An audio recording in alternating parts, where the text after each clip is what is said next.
Topic which is green revolution.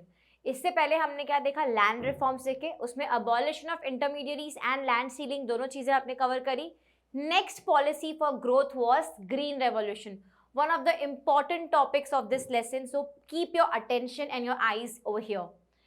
New agricultural strategy, which was green revolution in India. The new agricultural strategy was adopted in India during the third plan, that is during the 1960s. First plan कब था, 1951 से 1956, फिर second plan start हुआ, third plan में हमने क्या adopt किया, green revolution. The traditional agricultural practices followed in India were gradually being replaced by modern technology and agricultural practices.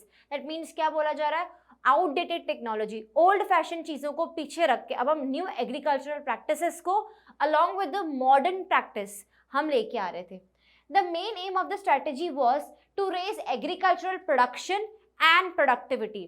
हमने first lesson में किया था what is agricultural production, what is agricultural productivity. Production मतलब total output को increase करना, and productivity means per hectare हम कितना production कर रहे हैं उसको भी साइमल्टेनियसली इंक्रीज करना। In the selected regions of the country through the introduction of modern inputs like fertilisers, credit, marketing facilities and etcetera. अब ऑल ओवर इंडिया में सब जगह एग्रीकल्चर होता है, सब जगह साथ में तो नहीं हो सकता, राइट? तो सब जगह नहीं, सिर्फ सिलेक्टेड रीजन्स में हमने ग्रीन रेवोल्यूशन को इंट्रोड्यूस किया स्टार्टिंग में। अब यहाँ पे हमने क्या फैसिलिटीज रखी थी, क्रेडिट देंगे फार्मर्स को, मार्केटिंग करेंगे, मार्केटिंग में हेल्प करेंगे उनको फर्टिलाइजर्स प्रोवाइड करेंगे। सो इन सब चीज़ों के थ्रू ग्रीन रिवॉल्यूशन को हमने इंट्रोड्यूस किया in few regions of India. Now at the time of independence about 75% of country's population was dependent on agriculture. इतने लोग डिपेंडेंट थे तो वहाँ से उतनी कमाई भी निकालनी है, हमें उतना जनरेट भी करना है प्रोडक्शन वहाँ से। So India's agriculture vitally depends on the monsoon, and in case of a shortage of monsoon the farmers had to face a lot of troubles. हमने देखा था ना प्रॉब्लम्स ऑफ एग्रीकल्चर में क्या था, हम लोग सोलली एंड होलली किस पे डिपेंडेंट थे, रेनफॉल पे। अगर रेनफॉल कम तो प्रोडक्शन कम, रेनफॉल अच्छा तो प्रोडक्शन अच्छा। तो इसको भी हमें ठीक करना है।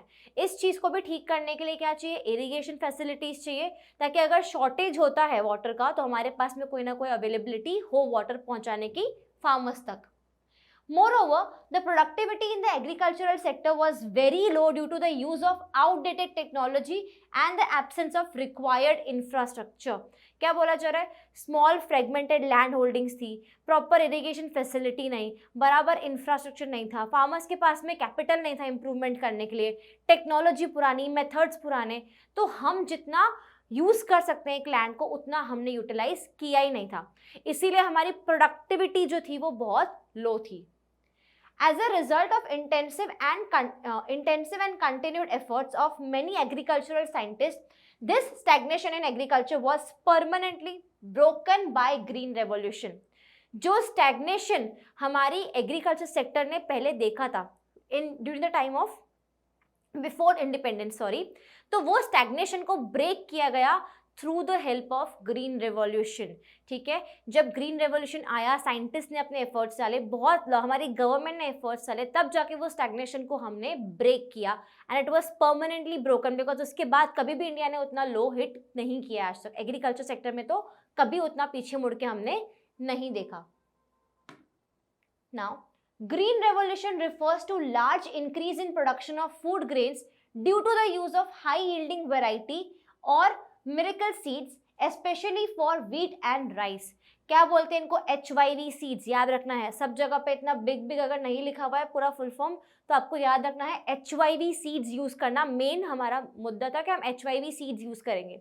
अगर अच्छे सीड्स होंगे तो अच्छा प्रोडक्शन होगा, स्पेशली व्हीट एंड राइस के लिए।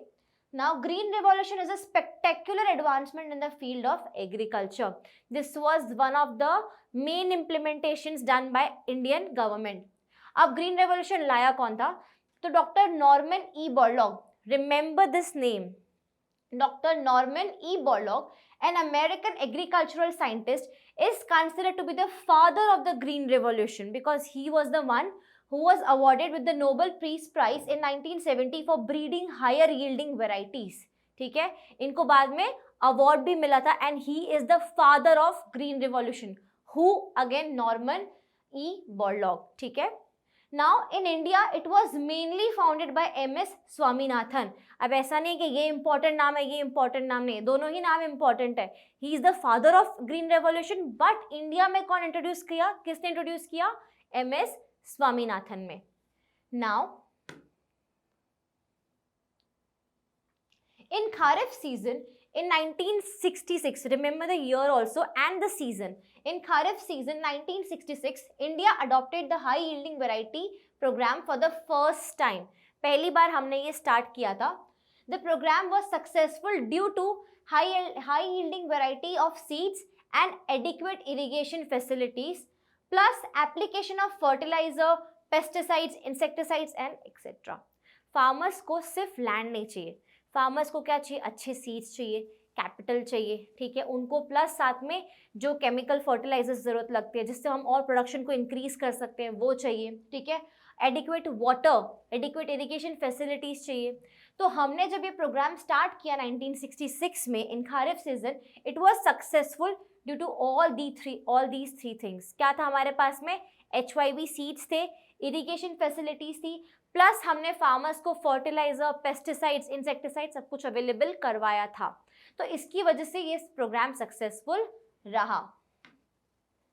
इन this way new technology was gradually adopted in Indian agriculture. This new strategy is also popularly known as modern agricultural technology और ग्रीन रेवोल्यूशन. इसके दो नाम याद रखने हैं.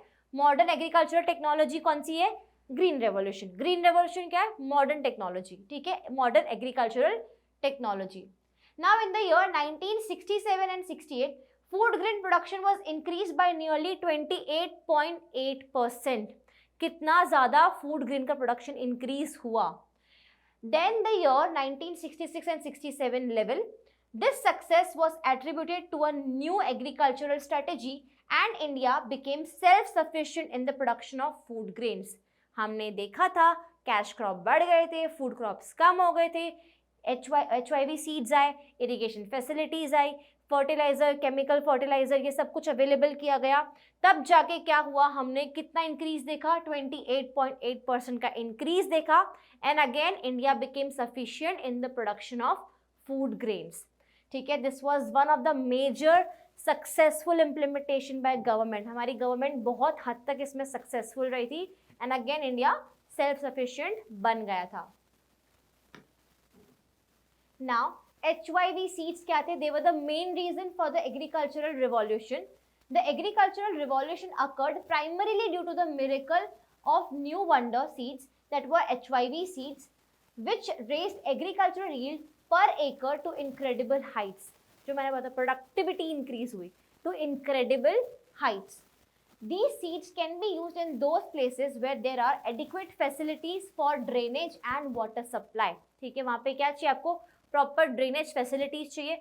आप फार्म में पानी डालते हो तो उसको निकालना भी पड़ता है, एक्सेस वाटर को रिमूव भी करना पड़ता है, प्लस वाटर तो डालना ही है. तो ड्रेनेज एंड वाटर सप्लाई अच्छा होना चाहिए.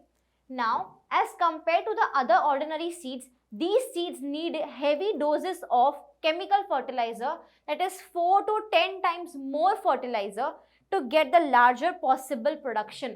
अब आप बोलोगे मैम सीड तो दे दिया, पानी भी दे दिया, लेकिन फर्टिलाइजर इतना ज़्यादा यूज़ करना पड़ रहा है. तो येस, अगर अच्छी क्वालिटी का सीड है तो अच्छा मेंटेनेंस भी चाहिए. दैट इज़ 4 to 10 टाइम्स ज़्यादा फर्टिलाइजर यूज़ करना पड़ता था इनके लिए. गवर्नमेंट इंसेंटिव्स देती थी, फार्मर्स के ऊपर नहीं आता था, वो भी हम आगे देखेंगे. Now, so to derive benefit from HYV seeds, Indian farmer needed to have two things. जो मैंने आपको बोला क्या चाहिए? इरिगेशन फैसिलिटीज चाहिए. सीड्स तो आपने दे दिए, पानी नहीं दोगे तो कैसे उगेगा? ठीक है. तो इरिगेशन फैसिलिटीज चाहिए plus financial resources. That means पैसे चाहिए. क्या परचेज करने के लिए? फर्टिलाइजर, पेस्टिसाइड, इंसेक्टिसाइड, ये सब चीज़ें चाहिए ना. तो इनको परचेज करने के लिए फाइनेंशियल रिसोर्सेज की भी ज़रूरत थी. किसको? इंडियन फार्मर्स को. Now, Indian economy experienced the success of the green revolution in two phases. कौन से थे वो two phases? सबसे पहला फेज था mid 60s से mid 70s. जब शुरू किया ना मिड 60s में हमने, मिड 70s तक, दैट मीन्स अच्छा खासा 5+5 10 years आपने एक्सपेरिमेंट किया. The use of HYV seeds was restricted to more affluent states like Punjab, Andhra Pradesh, Tamil Nadu, etc. Further, the use of HYV seeds primarily benefited the wheat growing regions only. क्या बोला जा रहा था? वैसे भी हमने देखा कि HYV seeds स्पेशली किस केस में चाहिए था हमें, व्हीट एंड राइस ग्रो करने के लिए. तो जो अच्छी स्टेट्स थी जहाँ पे पंजाब था, आंध्र प्रदेश, तमिलनाडु, वहाँ पे हमने सक्सेस देखी और बाद में व्हीट ग्रोइंग रीजन्स में बहुत इमेंस सक्सेस देखी गई. एंड द सेकेंड फेज कौन सा था? Mid 70s to mid 80s, again 5+5 good 10 years. The HYV technology spread to the large number of states and benefited more variety of crops. अब जो ये था ये सिर्फ व्हीट और राइस के लिए यूज नहीं हो रहा था. Neither it was only restricted to few states. पहले इंडिया क्या था, एक्सपेरिमेंटिंग स्टेज पे था, इसीलिए कुछ स्टेट्स में हमने एक्सपेरिमेंट किया, स्पेशली व्हीट ग्रोइंग रीजन्स को बहुत बेनिफिट हुआ. बाद में धीरे धीरे बहुत सारे रीजन्स में इसको पहुंचाया गया इस टेक्नोलॉजी को, और बहुत सारे क्रॉप्स पे इसमें हमने आगे इम्प्लीमेंटेशन देखी और बहुत सारे क्रॉप्स में आगे सक्सेसफुल रहा. अगेन एक और बार रिकैप लेंगे छोटा सा. ग्रीन रेवोल्यूशन था. ग्रीन रेवोल्यूशन मतलब क्या? Modern agricultural technology. किसने इंट्रोड्यूस किया था? Doctor Norman E Borlaug. India में किसने फाउंड किया? MS स्वामीनाथन ने. It started in which season? Kharif season. Which year? 1966. ठीक है. कितने से हमारा कितने परसेंट से इंक्रीमेंट हुआ था? हमारी प्रोडक्टिविटी कितनी इंक्रीज हुई थी? 28.8% से. और ये हमारे 2 फेजेस थे जहाँ पे हमने सक्सेस देखी थी. So this was all about green revolution. Let us move on to our next topic.